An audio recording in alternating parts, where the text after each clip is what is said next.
তিনটা ইনভেস্টমেন্ট যদি তোমরা তোমাদের লাইফে করো তাহলে কোনো রিগ্রেট হবে না এন্ড বেনিফিট ম্যাক্সিমাম পাবা। প্রথমটা হলো বুকস। আমাদের বই পড়ার অভ্যাসই আর নাই, আমরা বই পড়ছি না।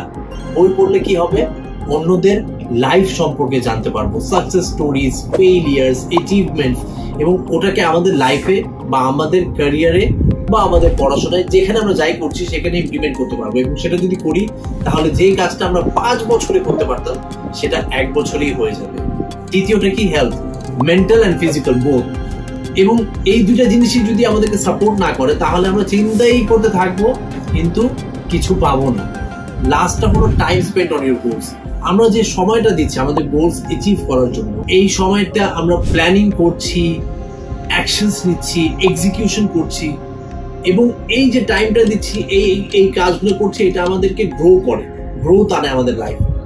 সো তিনটা ইনভেস্টমেন্ট তোমরা তোমাদের লাইফে করলে বেনিফিট ম্যাক্সিমাম পাবা, এন্ড রিগ্রেট আসলেই থাকবে। Thank you guys.